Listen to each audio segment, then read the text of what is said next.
Olá, então dando continuidade, né? Hoje a gente vai estar vendo aqui as classificações aí dos solos em relação ao tamanho das partículas, né?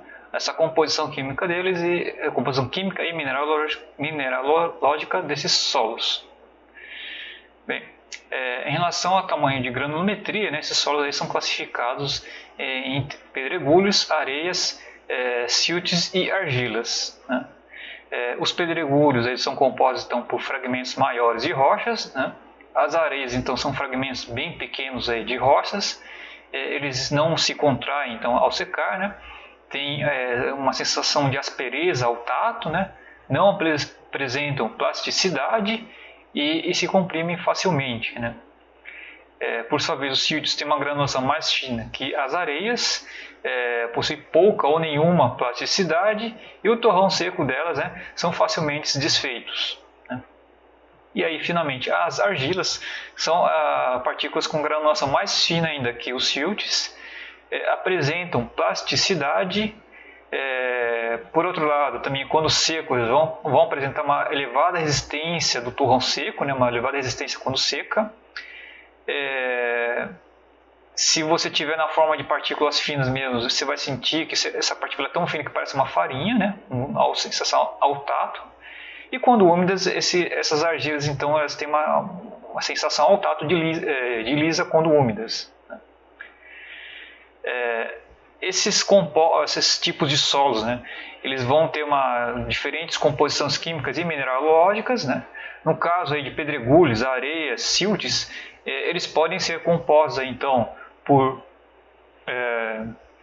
por silicatos, óxidos, carbonatos e sulfatos. Então, esses silicatos, aí a gente tem exemplos: feldespatos, mica, quartzo, talco. Óxidos, então, hematita, magnetita, carbonatos, calcita, dolomita e sulfatos do gesso. Então, aqui nessa imagem, então, a gente tem aqui quartzo, né, feldespato, hematita, isso aqui acho que era calcita, né? Isso aqui era calcita. E aqui o gesso, né? Que aí, então, lógico, a gente vai ter em pedregulhos,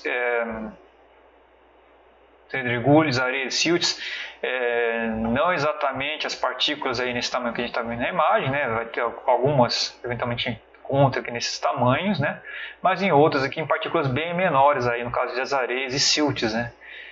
Partículas bem minúsculas aqui desses minerais. Então essa aqui vai ser a composição dos solos solos grossos, né? Já as argilas, né, que são solos que são classificados como solos finos, eles vão ser compostos por óxidos aí de silício e alumínio. E aí então agrupados, né, em caulinitas, montemorulonitas e litas, que vão ser esses arranjos desses óxidos de silício e alumínio. Então a gente vai ter que o óxido de alumínio ele vai ter uma estrutura octaédrica, né, que é representada então por esse retângulo, né? Então essa estrutura octaédrica é representada por esse retângulo, e a estrutura tetraédrica então do silício, né, representada por esse trapézio, né? Isso aqui numa microscopia eletrônica varredora, né, uma MEV, né, a gente vai ver então a forma de lamelas, né, desses minerais aí que vão compor então as argilas, né? E aí esses óxidos de silício e alumínio vão ter diferentes arranjos, né? Então daí que a gente vê, entendeu? A gente tem aqui as caulinitas, montemorulonitas e litas, que são os arranjos que esses óxidos de silício e alumínio vão ter, né? Então a gente vai ter uma disposição alternada entre óxidos de silício e alumínio nas caulinitas. Eles vão ter uma ligação por pontes de hidrogênio, né? Nesse caso. Aqui as montemorulonitas, a gente vai ter o óxido de silício ligados aí aos óxidos, os óxidos de alumínio ligados aos óxidos de silício, né?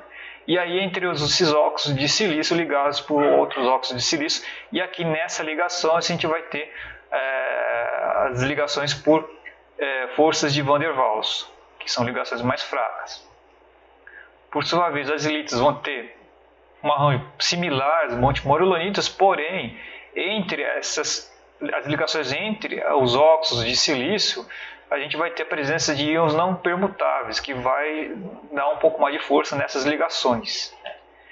E aí o que vai acontecer por conta dessas ligações? Como as caulinitas, a gente tem as ligações por ponte de hidrogênio, que são as ligações mais fortes, as argilas formadas por caulinitas, elas vão ser mais estáveis na presença de água. Por outro lado, né, as montemorillonitas, a gente tem essas forças de Van der Waals ligando lá os óxidos de silício. Elas vão ser forças mais fracas, né? Elas vão ser mais estáveis na presença de águas, então levando então a ocorrência de expansão ou retração, né, na hora que você perde água, né, dessas argilas. E aí elas vão ser composições de argilas que vão requerer mais atenção pelo risco, né, de variações aí de volume desse solo. E aí isso vai gerar um pouco mais de atenção de risco à segurança aí, quando você tem uma maior presença de montemorillonitas.